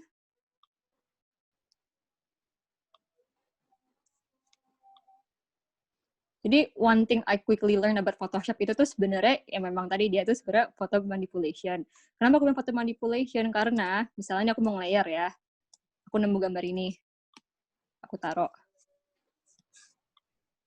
Ini kita bisa aja ngelakuin kayak aku tadi, yaitu aku select layer, color range, misalnya putihnya aku buang ya, aku aku klik delete putih ya. Ini karena dia masih belum jadi smart object, kita jadi smart object, jadi kalau baru ditaruh, kadang-kadang dia itu belum mau ke-edit, karena dia belum masuk jadi smart object. Kalau ini correct me if I'm wrong juga ya, jadi biasanya aku lakuin, aku ambil layer baru, dan aku gabungin, aku merge aja. Nanti dia jadi foto baru lagi, aku hapus gambarnya, begitu aku buka, dia jadi tulisan kan. Nah, tapi gimana kalau seandainya dia nggak aku hapus? Ini yang kita tulis ya. Ini diedit, non-edit. Gimana seandainya nggak dihapus, tapi aku pengen bikin dia semacam efek-efek, kita mainin di sini. Tuh. Kebetulan, kalau biasanya gambarnya, sorry. Kalau biasanya di gambar belakangnya itu putih, biasanya kalau kita multiply, itu efeknya itu dia menghilang background putihnya. Coba aja lagi. Line burn ini gimana, screen ini gimana, touch. Jadi sebenarnya one way to look at Photoshop itu tuh seperti kita painting, tapi kita painting menggunakan tools-tools ini. Oke, kita pilih, kita udah multiply nih. Jadi kesannya menyatu kan. Aku copy juga di bawah. Jadi ini another tip dari aku, Photoshop itu sebenarnya seperti kita menggambar, tapi kita menggambar dengan mengedit foto-foto itu, kita jadikan collage. Tapi kan kalau kita udah kita edit, umpamanya kita potong-potong banyak gambar, tapi kita kan harus berusaha kita jadiin satu unity, apa kita jadiin harus ada satu komponen yang menyatukan mereka semua. Kan misal kalau kita gambar gunung, warnanya ada warna hijau untuk nyatuin dari atas ke di bawah, kita ada kayak keselarasan lah semacam. Ini kan misalnya kita udah gambar seperti ini, tapi dia kurang tied together ya, gimana caranya? Biasanya kalau selain aku main di edit-editan di sini, dia semacam berupa efek ya. Oke, misalnya kita tambahin lagi, biar kita bisa lihat efek-efeknya ada apa aja. Ini artikel mengenai kematiannya dia. Kita coba-coba aja, kalau dia ini efeknya seperti apa ya, multiply seperti ini, lighten seperti ini. Jadi sebenarnya Photoshop itu cukup curang in a sense, hanya kita harus pinter-pinter tahu apa yang kita mau, feeling dan cerita macam apa yang pengen kita sampaikan. Mungkin kalau Zoe tadi dia mau emphasize bahwa kita bring down Al Capone. Kalau aku mungkin pengen emphasize kayak life story-nya dia. Let's say kita pengen emphasize ini cerita life story semacam autobiography dia lah cover ya. Oke, kita udah fokus ke semacam gini ya. Jangan jadi another efek lagi kan berarti. Kesannya udah kayak movie kan. Ya aku hapus deh. Tapi masih belum ada sesuatu yang tie dia together. Either itu dari warnanya betul berbeda. Ini kan yang teksnya terlalu kecoklatan, sementara kita bisa ini semua warnanya tone aslinya merah, tapi juga sama along the way masih kurang strong ya. Biasanya kita masukin aja lagi dari sini, brightness contrast. Aku pengen nunjukin aja sih, jadi a lot of time yang bikin Photoshop itu unggul dalam bercerita adalah gimana kita memainkan kayak kita painting, itu selalu ada adjustment level, light strong apa weak. Kalau dia weak, efeknya seperti ini kayak epilepsy. Kalau kita strong, mungkin lebih tie together. Kita main lagi, misalnya kita tambahin aja lagi. Kalau kita tambahin color balance, sorry. Biasanya sih yang paling efektif bercerita tuh kita main di brightness contrast, sama bermain di, sebentar, biasanya aku main di solid color lagi, tadi yang aku bilang. Let's say kita kasih warna orange ya, untuk ini tie dia jadi hal yang together. Kita, kalau bisa nggak aku kasih efek ya, tapi kita turunin opacity-nya.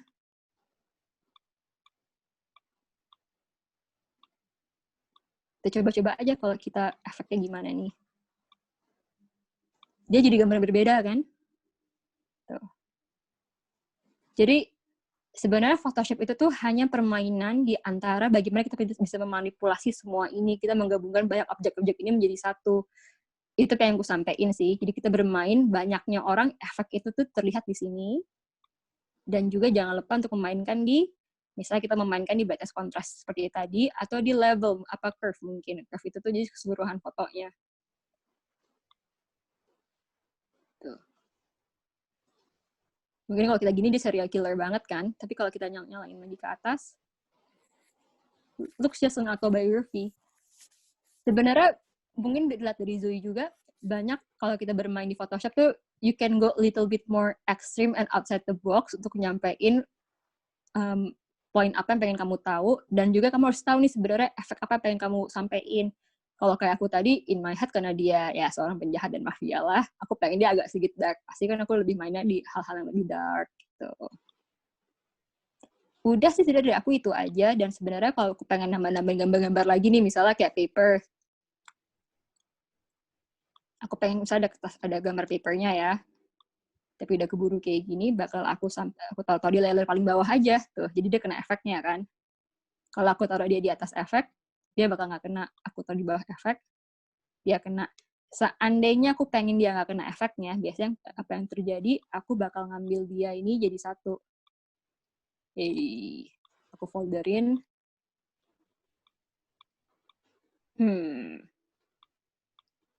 Biasanya bakal aku timpa lagi di atasnya. Memang bertele-tele biasanya kalau dia di Photoshop, makanya kita harus selalu ingat layernya tuh di mana. Biasanya bakal aku bikin-bikin lagi ya, semacam efek lagi. Sebentar ya. Tuh, beda lagi kan. Dan bisa kita pakai in brush juga misalnya nih. Ini aku jadiin gambar, aku gabung.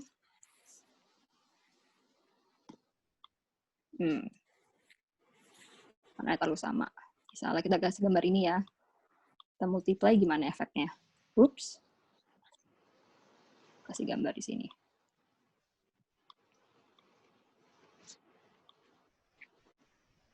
Oh, karena dia warna hitam jadi nggak terlalu kelihatan. Tapi kalau beda warna pasti kelihatan. Kita dodge. Sebenarnya banyak banget Photoshop itu cuma trial error aja dan eksperimen apa yang kamu mau. Nih, jadi beda kan feelingnya. Jadi dulu pas aku baru belajar pertama, aku juga main-main di sini aja sih, dan aku lebih coba untuk latihannya mungkin kalian bisa imagine yourself, kayak kalian bikin album cover, apa bikin album buku, untuk ngeliat gimana ke depannya. Dan itu aja dari aku dulu, dan aku juga rasa kecepatan sih. Ini mungkin juga udah 1,5 jam ya. Mungkin kita bisa buka question and answer-nya. Apa gimana nih Kak Priscilla? Mungkin bisa dibantu?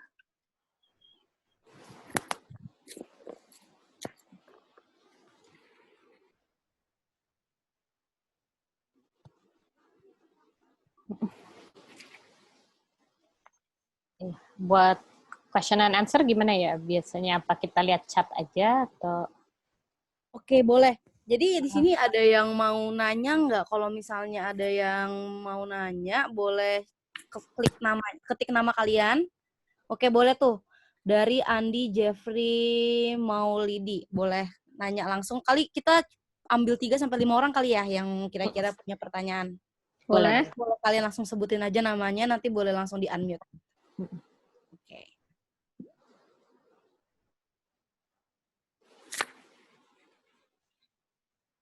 Andi, kamu boleh unmute. Oh iya. Halo Kak, dengar Kak? Dengar. Mau nanya ya, ini kan soal apa ya, mengedit kata itu ya di Photoshop lah. Jika saya seorang copywriter, lah Photoshop itu apa sangat penting bagi kita gitu loh. Apa wajib kita harus menguasai Photoshop itu sendiri gitu loh. Itu aja sih Kak. Jadi ini kakak tugasnya kerjanya tuh sebagai copywriter ya? Ya, misalkan saya sebagai seorang copywriter gitu. Apakah Photoshop itu kita wajib untuk menguasainya gitu loh, Kak? Aslinya sih kalau buat copywriter nggak sampai wajib. Cuman mungkin punya beberapa skill Photoshop ada gunanya, cuman supaya kamu bisa mempresentasikan tulisan-tulisan kamu dengan cara yang menarik. Tapi kalau mungkin buat aku sih, kalau dengar cerita kamu gitu, mending mungkin nggak harus sampai belajar software, tapi mungkin lebih belajar cara menata atau memvisualisasikan kata-kata kamu secara menarik tuh gimana caranya, dari segi spacing, dari segi misal ditaruh di background apa. Nah, kalau buat itu sih software-nya banyak, nggak harus pakai Photoshop, kalau nggak terlalu berat di editing gambar. Oh. Benar. Ya udah gitu aja Kak, makasih atas jawabannya Kak. Sama-sama. Ada yang mau nanya? Oke, Christian.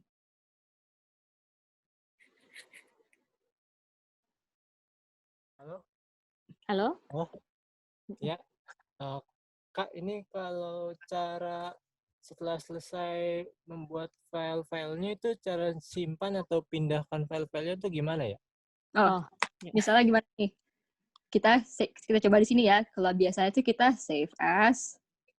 Kan kelihatan nih kan. Biasanya kalau dia tuh file besar banget bermeter-meter tuh jadi TIFF. Tapi kalau dia kayak aku gini, cuma yang kayak ya jadi Instagram kan nggak butuh banyak data, JPEG aja, kita save aja. Save. Saya kita contoh ya, jadi contoh. Udah, quality, ya aku taruh normal lah. Oke, udah. Oke, udah aku save. Nanti tinggal dicari aja filenya di mana. Tapi, mungkin yang perlu diingat adalah kalau untuk file yang kecil, JPEG itu biasanya dipakai untuk kayak fotografi gitu sih. Karena dia naruh file lebih banyak. Tapi kalau untuk PNG itu biasanya yang kita mau background belakang itu transparan dan coba dia contohin. Kalau lu save PNG sama save. Ya, aku coba ya, karena PNG itu lebih efektif kalau kita coba kayak gini nih. Biasanya kita pakai kalau misalnya mau save icons gitu atau mau save apa ya? Nih ya, tadi kan kita bikin yang siapa namanya? Si inilah. Ini PNG ya. save as rusa, gue gitu kan. Rusa PNG. Aku contohin kalau ini rusa PNG, sama kalau ini rusa tidak PNG ya. Save rusa 2 JPEG. Nah, kalau untuk PNG juga harus diingat background-nya harus kosong ya. Ini aku contohin juga. Save as rusa background.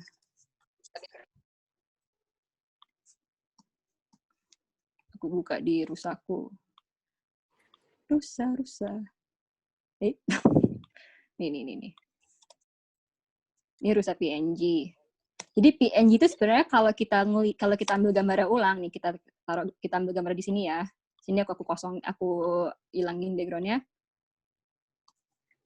Dia nggak ada background-nya. Kalau kita download PNG, kalau kita pakai JPEG, langsung masuk kan gambar background putihnya. Kalau yang tadi PNG tapi kita masukin gambar putih, tuh tetap kelihatan. Jadi PNG itu hanya dipakai kalau kita memang benar-benar background itu nggak ada, dan emang tadi kata Zoe lebih banyak dipakai ke icon. Apa kalau ke web kita pengen dia standalone icon tuh biasanya PNG sama SVG sih. Iya, kayak logo gitu pasti pakai PNG atau SVG.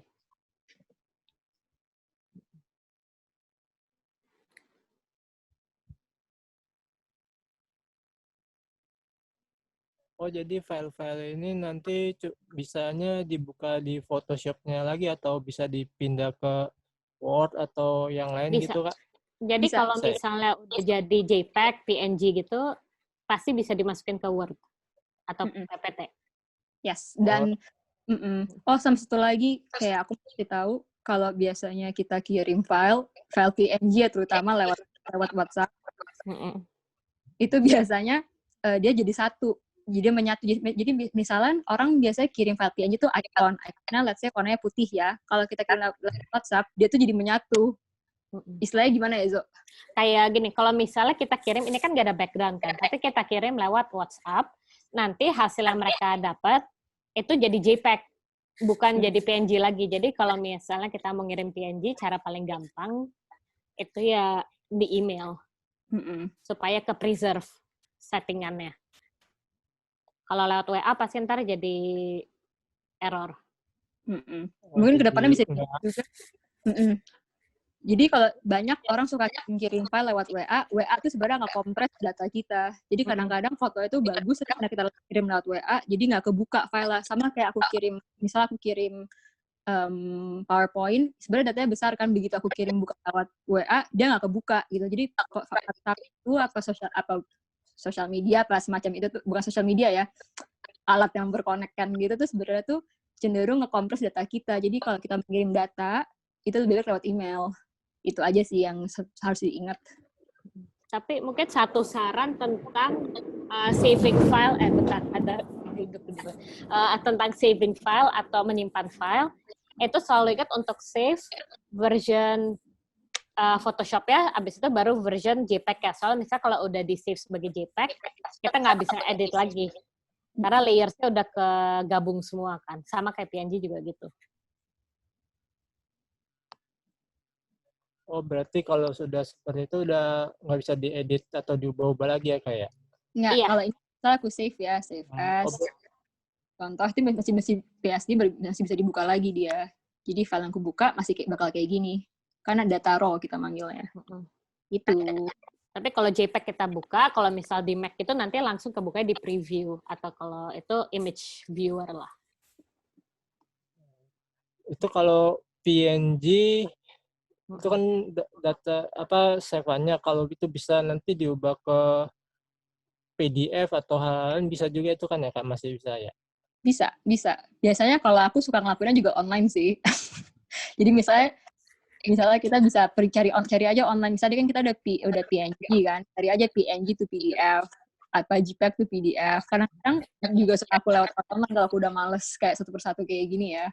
Tapi masih bisa kok, Kak. Oh, ya udah.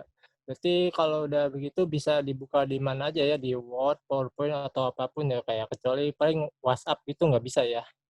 Bisa dibuka, cuman quality-nya bisa mengecil gitu. Oh, agak berubah gitu dari Jadi waktu dipoto. jadi agak buram gitu, atau misalnya jadi kecil banget. Jadi di WA-nya nggak apa-apa, tapi kalau misalnya kita save gambar dari WA kita masukin ke Word, ntar suka pecah gitu. Oh, berarti lebih baik kagak perlu dari WA ya. Kalau mau dari Word atau langsung PowerPoint bisa bagus ya. Iya. Oh iya, yaudah Kak, makasih dulu Kak. Sama-sama. Thank you.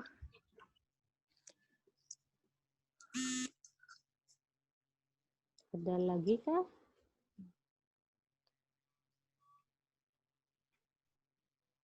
Masih ada yang mau nanya? Atau udah semua sudah cukup jelas? Oh, ada yang malah ngasih jawaban. Masukkan Kak untuk export WA dengan atribut PNG solusi send lewat dokumen. Bisa.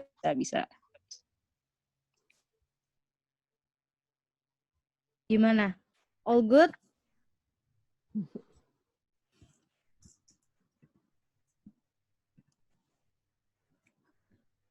Oke, Arif, boleh nanya.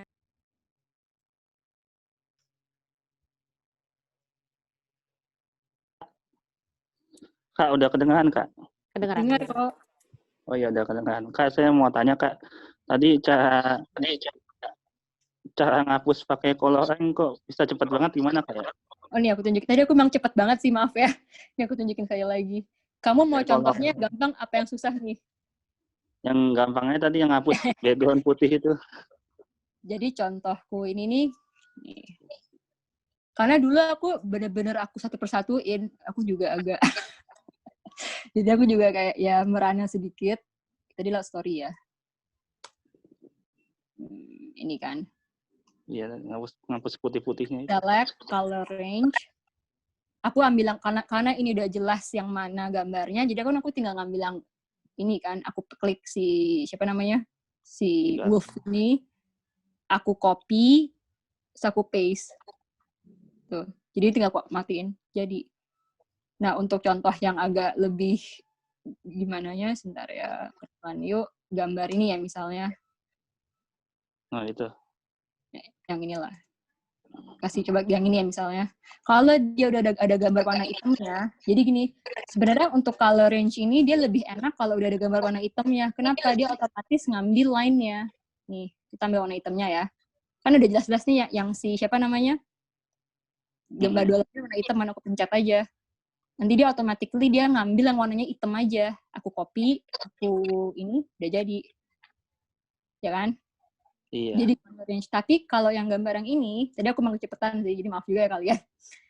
Ini kan gambar warna hitamnya ada, tapi untuk aku ngambil susah kan.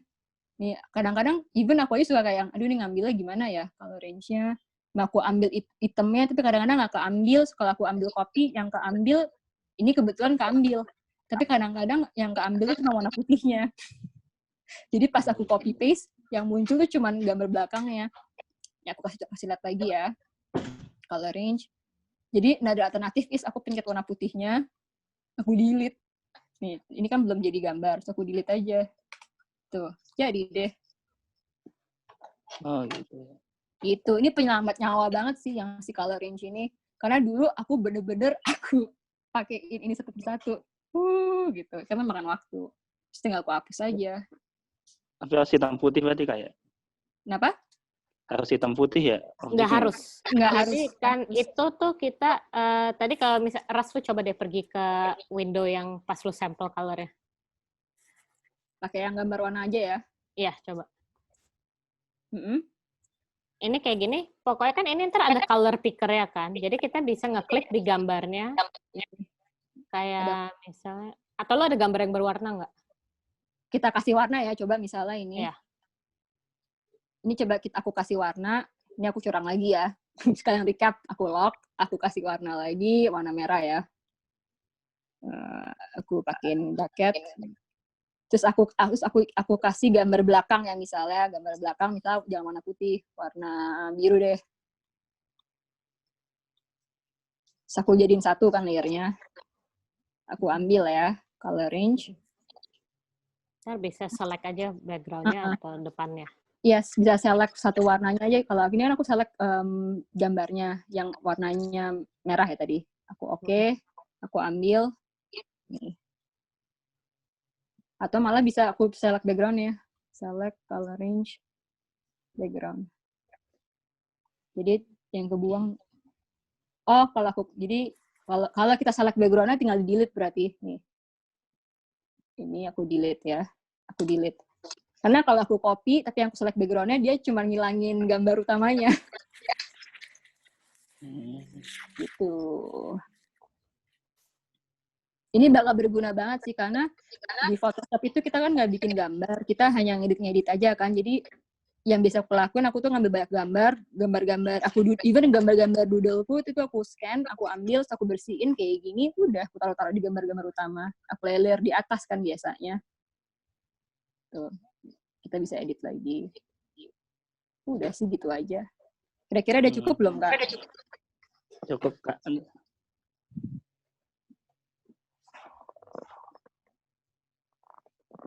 Mungkin ada lagi yang mau ditanya? Oke, mungkin kalau saya udah nggak ada yang nanya lagi, kita mungkin mau nutup sekarang kali ya. Udah nggak ada yang mau nanya? Oke, berarti sekarang kita udah bisa selesai. Jadi untuk nutup, untuk kalian untuk dapat sertifikat nanti kalian bisa isi survei dulu. Karena kalau misalnya kalian nggak isi survei, kalian nggak bakal bisa dapat sertifikatnya.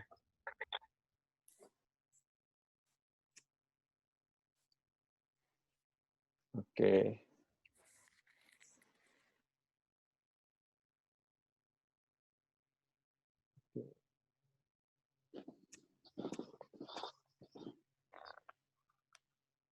Ya, itu ada yang nanya, kenapa? Ini Kak. Halo? Halo, Ya. Saya mau nanya Kak, kalau Photoshop ini cuman bisa mengedit foto kan ya? Kalau soal cut-nya itu bakalan rata banget apa bakal agak pecah-pecah dikit-dikit gitu lah? Dia ini sifatnya tuh pixel. Jadi kalau kan ini foto kan, foto itu tuh kalau kita zoom, lihat nih, dia udah mati kan pixelnya. Oh, ya. Tapi gambar ini nih aslinya dari vektor, dia dari Illustrator. Vektor itu tuh biasanya mau kita zoom. Ini karena dia udah jadi JPEG ya, jadi dia udah apa ya namanya? Udah rugged lah. Tapi biasanya aslinya kalau dia ini vektor, Lu coba pakai font aja. Font ya? Ya, font tuh pasti vektor. Coba ya. Saya coba kilat. Aku warnain hitam dulu ya. Pakai yang kayak Helvetica gitu aja. Oh, sorry. Tetap ini ya? Ya, kenapa pecah ya? Nih, aku buka Illustratorku ya, coba. Illustrator.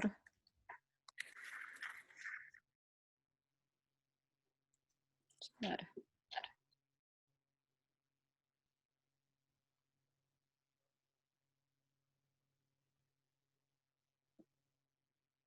Coba kita oke dulu aja.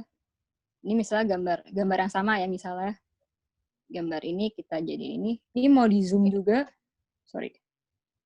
Ini mau kita zoom juga. Lihat deh, ini kita zoom. Dia nggak hilang-hilang kan? Ininya apa namanya? Pixel. Ya, karena dia bukan pixel, dia ini vektor. Tapi kalau di Illustrator, di Photoshop, dia ini sifatnya tuh pixel. Dia semacam kumpulan warna-warna. Jadi kan sifatnya kayak gini. Makanya biasanya kalau aku juga aku tarik-tarik aja sih. Gitu. Sebenarnya untuk ngatasinnya itu tuh dari save-nya ya, seingatku. Sebentar, maaf, aku ada alarm. Gitu. Itu perbedaan vektor dan pixel. Tapi file vektor ini emang bisa kita tarik ke Photoshop nih. Kalau aku tarik ke Photoshop ya misalnya. Tadi kan dia nanya, bentar ya. Dia nanya kan, ini mau aku ubah jadi apa nih? Tadi kan aku jadi pixel. Kalau aku ubah jadi smart object, gimana? Tuh. Dia cenderung nggak terlalu ya. Tuh. Karena dia awal dasarnya tuh udah vektor. Gitu.